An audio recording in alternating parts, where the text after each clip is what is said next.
আসসালামু আলাইকুম রহমতুল্লাহি ওবরকাতুহু। সম্মানিত দর্শক, জামাত নেতা ডাক্তার আবদুল্লাহ সৈয়দ আবদুল্লাহ মোহাম্মদ তাহের অতি সম্প্রতি তিনি রীতিমতো একটি শব্দ বোমা ব্রাস্ট করেছেন। সাধারণত এই ভদ্রলোক নরম প্রকৃতির, কথাবার্তায় শালীনতা বজায় রাখেন, যথেষ্ট বিনয় এবং ভদ্র। সম্ভবত সাবেক সংসদ সদস্য ছিলেন, বেশ সিনিয়র মানুষ। কিন্তু এখন জামাতের মুখপাত্র রূপে তিনি বিশেষ করে আন্তর্জাতিক অঙ্গনে যে সকল কথাবার্তা বলছেন, এই সকল কথাবার্তা বেশ আলোচনার তৈরি করছে, অনেক ক্ষেত্রে বিতর্ক তৈরি করছে। তো জামাতের একটা সুবিধা হলো যে জামাতের যারা নেতা এবং কর্মী রয়েছেন তারা প্রায় সবাই তাদের শীর্ষ নেতৃবৃন্দ যারা রয়েছেন তাদের সমালোচনা করেন না।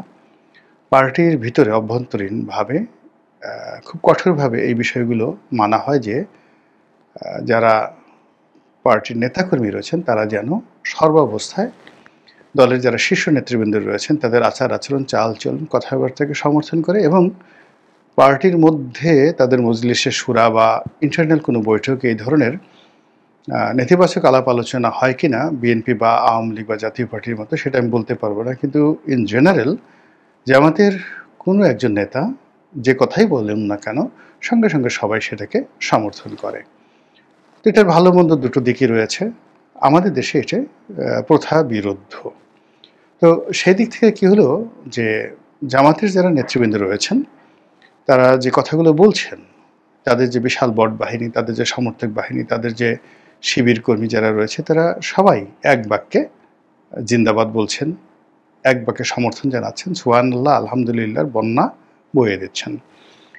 দলের কিছু কিছু যারা ইসলামী বক্তা রয়েছেন, যারা আগে মনে করা হতো যে এরাই আসলে দলটাকে এই অবস্থায় রেখেছে। একসময় দেলোয়ার হোসেন সাঈদী ছিলেন, দেলোয়ার হোসেন সাঈদী সাহেবের পরে তারেক মনোয়ার আসলেন, তারেক মনোয়ারের অনুকরণে মিজানুর রহমান আজহারি আসলেন, তারপর মিজানুর রহমান আজহারির অনুসারীর মানে অনুকরণে বা সমসাময়িককালে বেশ আরও কয়েকজন ইসলামী বক্তা ওয়াজের ময়দানে বেশ জনপ্রিয় তারা আসলেন।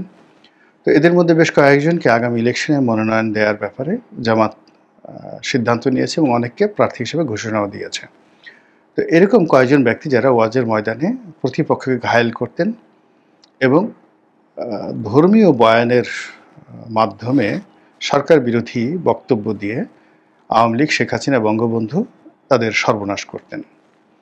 তো সেই মানুষগুলো এখন যে ওয়াজ করছেন, মাহফিল করছেন, এটা অনেকটা একতরফা। এখানে আওয়ামী লীগের লোকজন নেই, তাদের বাধা দেওয়ার মতো কেউ নেই। আর যখন প্রতিপক্ষের বাধা না থাকে তখন সেখানে আসলে আলাপ আলোচনা জমে না।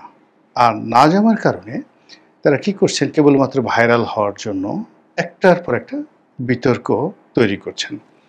এমন সব বেফাস কথাবার্তা বলছেন, বেফাস মন্তব্য তারা করে ফেলছেন, যার ফলে পুরো জামাতের রাজনীতির যে ন্যারেটিভ, সেই ন্যারেটিভটা উল্টে যাচ্ছে। তো এটা নিয়েও কিন্তু জামাতের যারা লোকজন রয়েছেন তারা নীরব, কিন্তু জামাতের অন্যতম মেন্টর, মুরব্বী এবং জামাতের আধ্যাত্মিক নেতা বাংলাদেশে যিনি আছেন তিনি হলেন জনাব মাহমুদুর রহমান, যিনি আমার দেশ পত্রিকার সম্পাদক। তো তিনি অনেকটা গার্ডিয়ানশিপ নিয়ে, অভিভাবকত্ব নিয়ে যারা ইসলামী বক্তা তাদেরকে সতর্ক করে বলেছেন যে এভাবে বিতর্ক তৈরি করে কোনো কথা কিন্তু ধর্মীয় ময়দানে বা ধর্মীয় মাহফিলে বলা যাবে না, এ কথা বলেছেন। অন্যদিকে ডক্টর পিনাকি ভট্টাচার্য দেশের বাইরে থেকে তিনিও যথাসম্ভব তাদেরকে নার্সিং করার চেষ্টা করছেন, কিন্তু কাজের কাজ হচ্ছে না। তারা তাদের যে নিজস্ব যে গতি, সেই গতি অনুযায়ী কাজ করছেন। এবং প্রথম থেকে দেখা গেল যে আরও একজন ইউটিউবার রয়েছে যে সাধারণত খুবই নিম্নমানের, একেবারে নিম্নমানের। তো জামাতের তিনিও আধ্যাত্মিক গুরু ছিলেন। তো ইদানিং তিনিও দেখা যাচ্ছে যে ডক্টর ইউনূস বা জামাত সম্পর্কে বাজে কথা বলছেন এবং নর্মালি আওয়ামী লীগ সম্পর্কে যে ধরনের কথাবার্তা বলতেন ঠিক ওই রকম কথাবার্তা বলা শুরু করেছেন।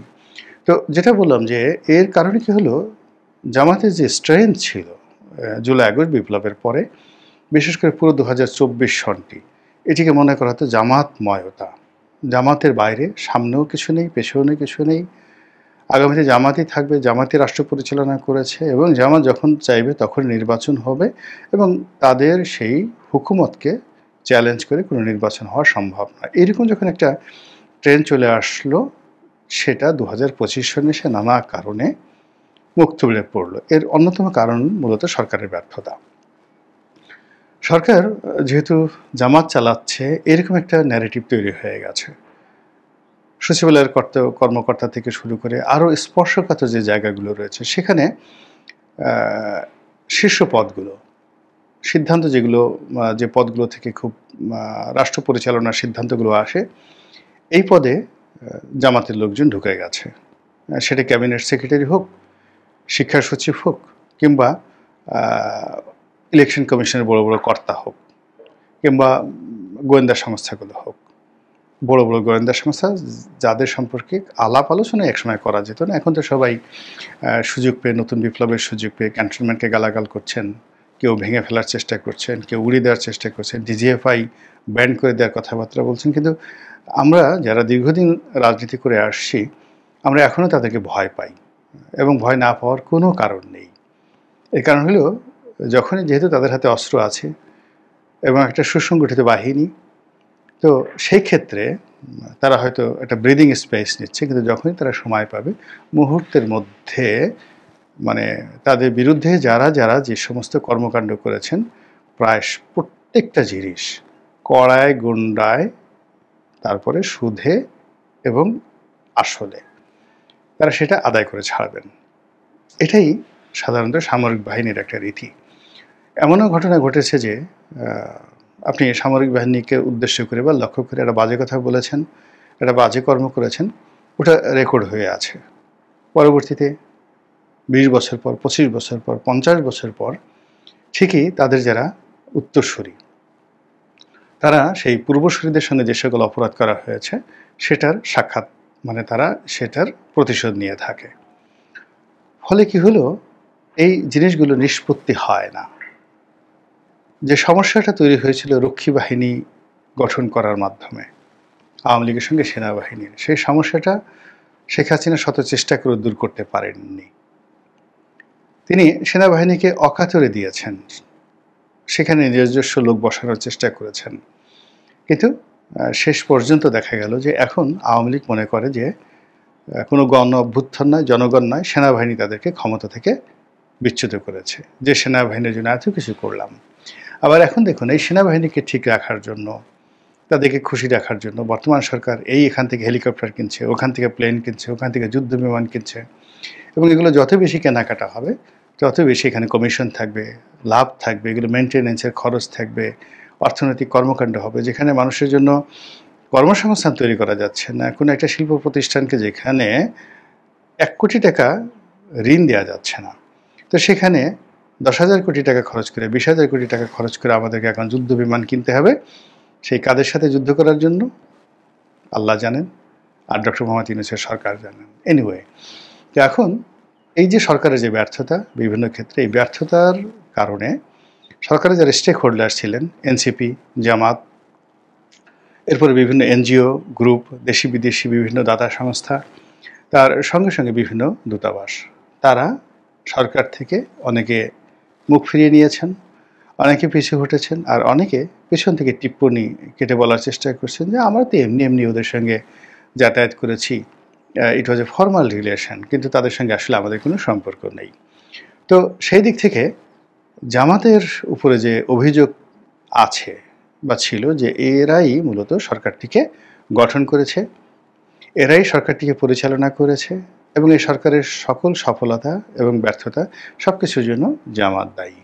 তো যেহেতু এই মুহূর্তে সরকার সফল হতে পারেনি, ডক্টর মোহাম্মদ ইউনূসের যে সুনাম সুখ্যাতি, এটি অনেকটা রিভার্স হয়ে গেছে, বুমেরাং হয়ে গেছে। তো সেই ক্ষেত্রে জামাত অদ্ভুত অদ্ভুত সব কাণ্ড করে চলেছে।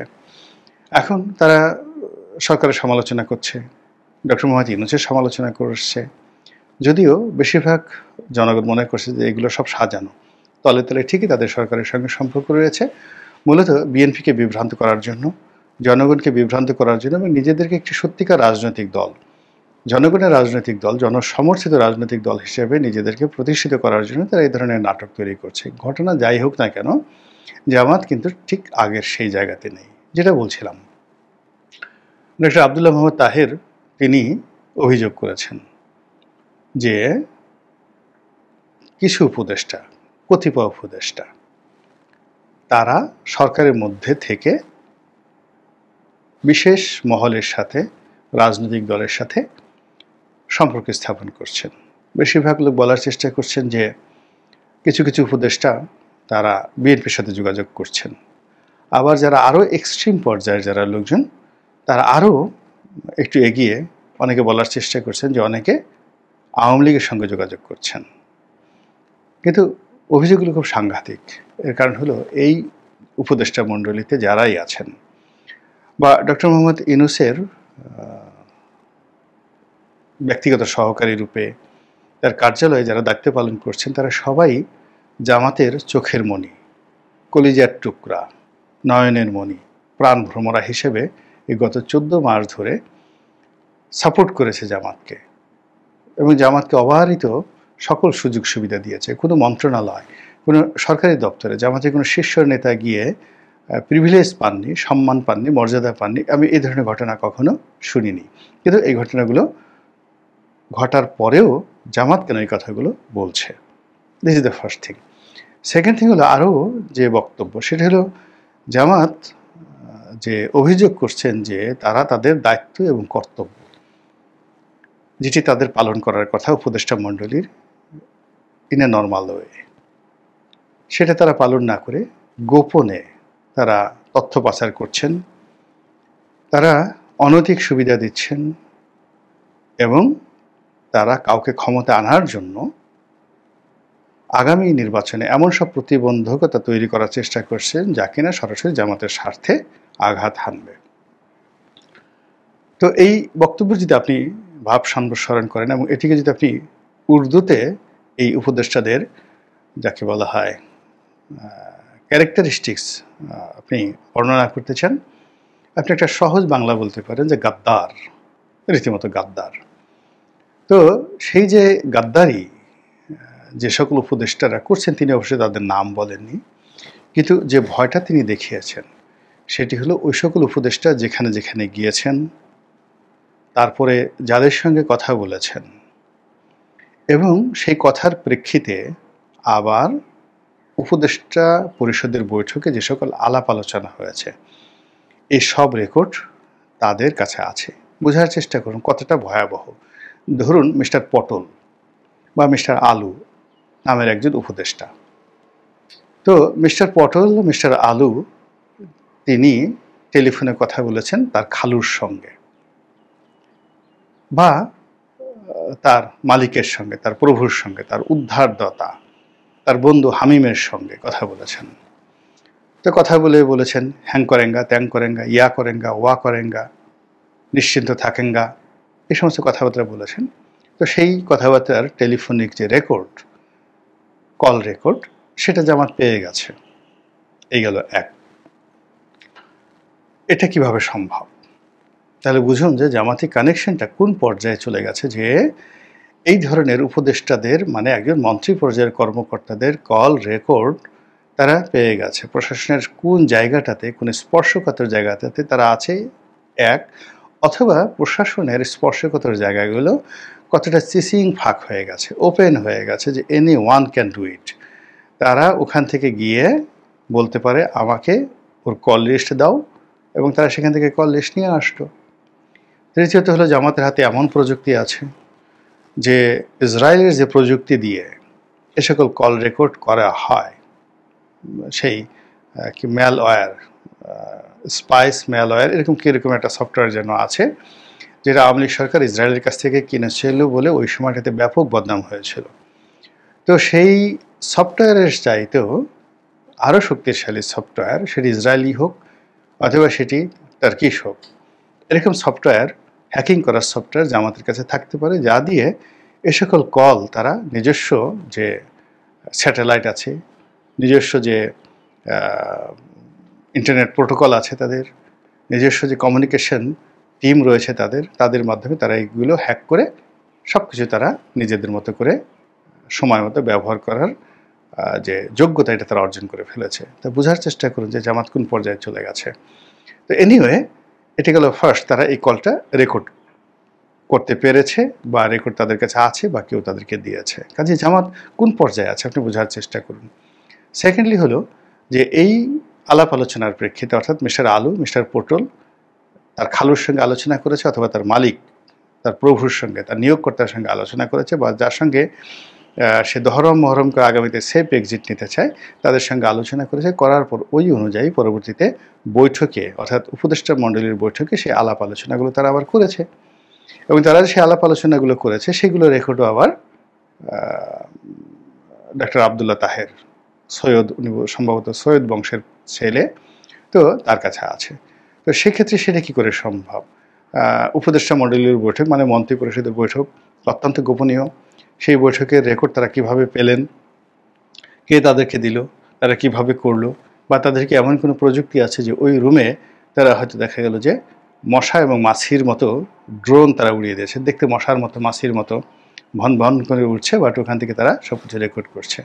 তো মূল ব্যাপার হলো প্রযুক্তি এমন একটা জায়গাতে চলে গেছে আর জামাত সম্পর্কে মানুষের মিথ এমন হয়ে গেছে যে তারা সব কিছু করতে পারে, তারা একেবারে সুই হয়ে ঢুকে ফলা হয়ে বের হয়ে যেতে পারে, এই ক্ষমতা তাদের আছে।